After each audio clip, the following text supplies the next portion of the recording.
요새 석유를 대체할 에너지에 대해서 많은 국민들도 학생들도 관심을 갖고 있는데 특히 교수님이 이런 분야에 연구하고 계셔서 더 뭔가 만나 뵙게 돼서 또 영광스럽고 들을 수 있어서 좋았습니다. 그렇다면 교수님, 크리스천들이 많은 분야들 중에서 특히 과학은 어렵다라는 그런 인식 속에서 그럼에도 불구하고 우리가 과학에 관심을 가져야 하는 이유가 무엇이라고 생각하십니까? 예, 하나님이 과학에도 관심을 가지신다고 믿고 있어요. 류현모 교수님께서 아마 거기에 대해서 자세하게 그죠? 문화명령 뭐 이렇게 비롯해서 말씀 이제 해주셨기 때문에 저는 이제 근데 뭐 그쪽은 이제 답변이 됐을 거로 생각하고요. 일단은 과학뿐만 아니고 사실은 모든 학문, 사실은 이런 경고가 있어요. 모든 학문은 하나님의 학문이다. 뭐 학문적으로 따져서 다 그렇고 또 모든 활동은 또 하나님의 활동이다. 그렇게도 우리가 생각할 수 있잖아요. 근데 이제 특별히 이제 우리가 과학에 대해서 오늘 말씀드리면은 제가 이제 모르겠습니다. 제가 화학 분야에 종사하기 때문에 아마 한쪽에 치우친 감이 없진 않겠지만은 일단은 과학에 우리가 크리스찬에게 관심 가져야 되는 것은 우리 일상적인 삶과 아주 밀접하게 이제 연관이 되어 있죠. 그리고 과학의 힘이 너무 커져 버렸습니다. 과학에 비해서 과학의 힘이 너무너무 커져 버렸어요. 그래서 이제 우리 실생활에 아주 알게 모르게 직간접적으로 영향을 많이 미치고 있기 때문에 이제 그렇죠. 과학의 도움으로 우리 삶이 많이 편리해지고 안락해졌죠. 그러니까 과거 상상으로만 가능했던 여러 가지 꿈들이 지금 상당 부분 현실화가 되었습니다. 이동과 통신 분야만 살펴봐도 그렇죠. 뭐 비행기가 발명이 돼서 먼 거리를 아주 금방 몇 시간 내에 다 갈 수 있고, 또 통신이 발달해서 지금도 이제 외국에 있는 사람들과 아주 실시간으로 이제 통화를 하게 됐죠. 옛날 같으면 꿈도 꾸지 못할 그런 일들이 지금 현재 과학의 발전으로 인해서 그래서 이제 가능하게 됐습니다. 그러니까 사람들은 과학을 모르는 사람들이 할지라도 과학의 그런 위력과 힘은 다 인정하고 이제 있잖아요. 그래서 이제 과학이 굉장히 중요하기 때문에 우리가 과학을 좀 더 크리스찬으로서 과학을 가져야 된다 그렇게 생각하고 있습니다. 더구나 지금은 이제 제 4차 산업혁명 시대라고 이제 그러죠. 그러니까 뭐죠? 인공지능과 또 뭐 자율주행차, 뭐 3D 프린팅 뭐 그런 것이 다 4차 산업혁명 이끄는 주요 이제 뭐 도구인데요. 그래서 이제 이럴 때 우리가 크리스찬들이 더욱더 과학에 관심을 갖고 그 분야에 적극적으로 뛰어들므로써 그 분야에서 이제 기독교적 세계관을 우리가 확립할 수 있다고 저는 생각하고 이제 있습니다. 근데 다른 사람도 물론 많이 그 과학 분야를 이제 전공하고 관심을 가져야겠지만은 우리 크리스찬들은 더욱더 그러해야 한다고 이제 생각합니다. 아까 이제 말씀드린 대로 이제 같은 과학을 해도 그것을 통해서 아주 이 사회에 해를 끼칠 수가 있는 게 있죠. 그죠? 과학을 오용하거나 남용을 이제 할 수 있는데 우리가 이제 크리스찬들이 우리 과학 분야에 종사한다면은 적어도 이제 그런 것은 막을 수 있지 않을까 이렇게 생각하고 있습니다. 예를 들면은 뭐 다 아시겠지만요. 핵 분야의 발견으로 원자력 발전이 가능하게 됐습니다. 그래서 얼마나 우리가 원자력 발전을 통해서 많은 유익을 얻고 있습니까? 그렇지만은 이게 또 원자 폭탄이잖아요. 그래서 이제 원자 폭탄을 개발해서 많은 사람들을 죽일 수가 있죠. 유기 합성 기술을 사용해서 수많은 신약을 만들어내서 많은 질병을 이제 고칠 수도 있지만은 또 독가스와 같은 화학 무기도 제조할 수가 있습니다. 그러니까 중요한 점은 누가 이것을 조절을 할 수 있느냐. 저는 크리스찬들이 정말 기독교적 세계관을 가지고서 이런 분야에 적극적으로 뛰어들어서 그 분야에서 이렇게 하면 안 된다. 이런 식으로 가자. 그렇게 이제 의견을 또 낼 수도 있다고 생각합니다. 근데 이제 꼭 크리스찬 과학자뿐만 아니고 과학을 익히고 또 이제 이 과학이 어떤 영향을 미치는가에 대한 또 이제 전문가, 꼭 이제 과학자일 필요는 저는 없다고 봐요. 그러나 크리스찬 정책 입안가들이 또 많이 나와야 된다고 생각을 합니다. 이제 그래서 이제 올바른 과학 정책을 세우는 것도 매우 중요하다고 저는 믿고 있습니다. 네, 교수님 말씀처럼 기독교 세계관을 가진 크리스천 또 학생들이 과학 분야에 진출해서 좋은 결과, 좋은 마음으로 사회를 읽어갔으면 좋겠습니다. 그렇다면 교수님 가장 존경하는 과학자는 누구세요? 예, 제가 두 명을 소개시켜 드릴게요. 뭐 많이 있습니다. 굉장히 많이 있는데 이 요하네스 케플러라는 분하고요, 마이클 패러데이 두 분을 제가 진짜 존경합니다. 아주 탁월한 과학과 업적은 물론이고요.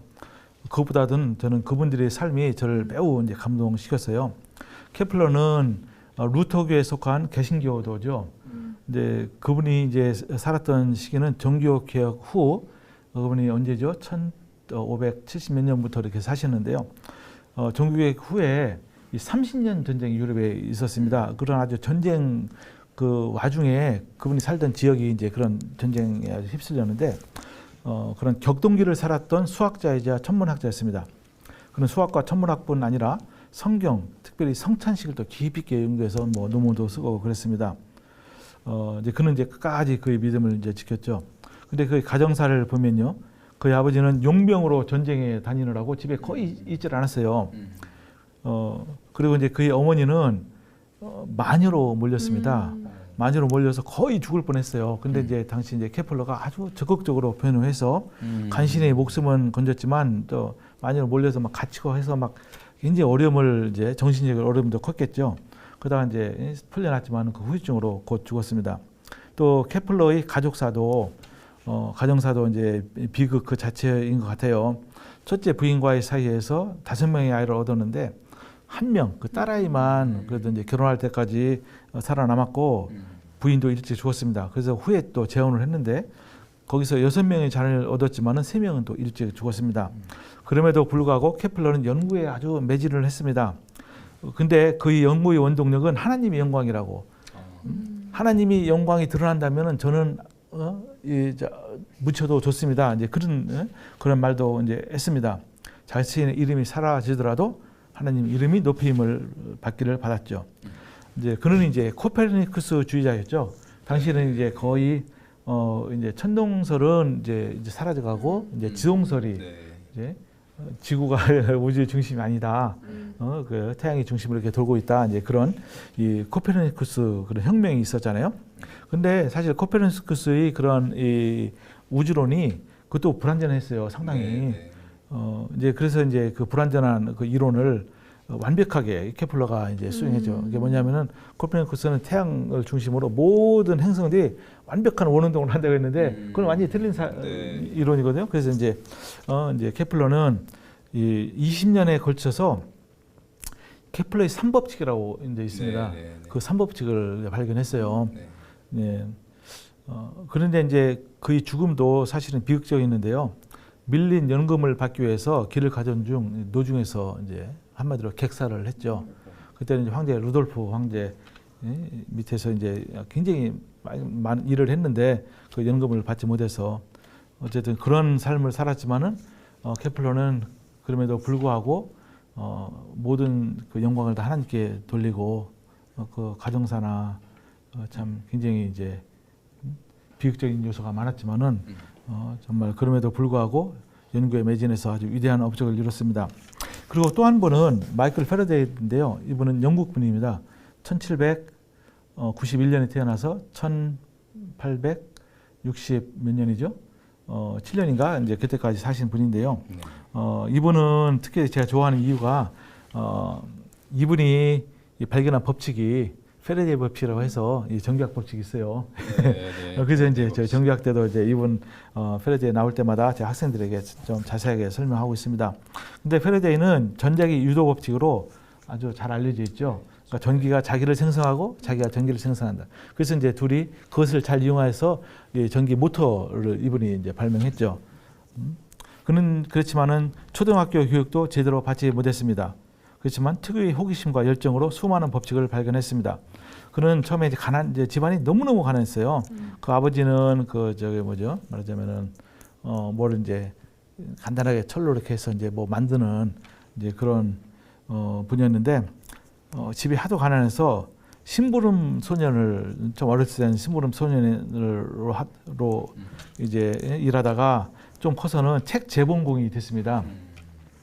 근데 이제 책 재본공으로 있으면서 많은 책을 재본했는데 패러데이는 그 책을 많이 읽었어요. 특히 이제 과학 분야 책을 많이 읽었습니다. 그래서 결국은 험프리 데이비라고 당시 이제 영국의 로얄 인스티튜션 지금도 있습니다. 그 연구소에 험프리 데이비라는 유명한 그 학자가 있었는데 그분에게 이제 편지를 보내고 그분이 강연한 걸 잘 정리해서 책으로 만들어서 보내서 그분 조수로 이제 채용이 됐습니다. 그러다가 이제 독립적인 연구자가 되었죠. 그래서 스승을 이제 능가하게 됐습니다. 그래서 과학에 많은 기여를 했습니다. 제가 패러데이 탄생 200주년을 맞아서 1991년 제가 그때 미국에 유학하고 있을 때인데요. 한 학회에 참석했습니다. 근데 한 발표자가 패러데이에 대해서 말하기를 만약에 20세기에 살았더라면 노벨상을 최소 3개는 받았을 것이다. 이제 그렇게 전자기 유도 법칙을 발견하고 또 제가 이제 그때 듣기로는 또 많은 법칙이 있어요. 패러데이 법칙, 빛이 또 자기장애, 자기성에 대한 법칙도 있고요. 또 이제 전기 이제 분해 법칙 이제 그런 것도 발견했습니다. 그런 것들이 다 이제 노벨상 감이 되는 것이죠.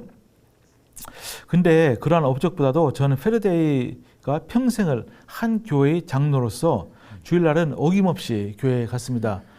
이제 그분이 이제 다녔던 그 장로 교회는요, 샌더메니안 교회라고 지금 없어졌습니다. 아주 굉장히 소수만이 다녔던 교회인데 아침 일찍부터 저녁 늦게까지 그렇게 교회에서 봉사를 했습니다. 그리고 이제 그는 위대한 발견을 했지만 그것을 과시하거나 그것을 이용해서 돈을 벌지 않았습니다. 그는 한 건도 특허를 출원하지 않았어요. 그는 이제 자연에서뿐만 아니고 성경에서도 배우려고 많은 노력을 했습니다. 많은 영예를 거절했고 기사 자기에도 관심이 없었습니다. 패러데이는 과학과 신앙 사이에 어떤 갈등도 발견하지 못했죠. 그리고 이제 이 케플러나 이 패러데이 두 분 다 기독교적 세계관으로 평생을 산 과학자들이죠. 물론 다른 분도 많이 있습니다만은 제가 가장이라고 말씀하셔서 가장 존경하는 두 명의 과학자를 이렇게 소개해 드렸습니다. 네. 케플러가 자신의 이름을 위해서가 아니라 하나님의 영광을 위해서 그렇죠. 살았던 것이 연구의 원동력이었다는 것을 네. 들었을 때 저도 마음에 울림이 있었는데 분명히 케플러나 패러데이의 마음에는 성경 말씀이 아마 꽂혀서 그렇죠. 레마의 말씀으로 아마 살아냈을 것 같습니다. 네. 교수님께서도 성경 말씀 중에 특히 또 기독교 세계관에 관련하여서 마음에 새기고 있는 구절이 있다면 좀 듣고 싶습니다.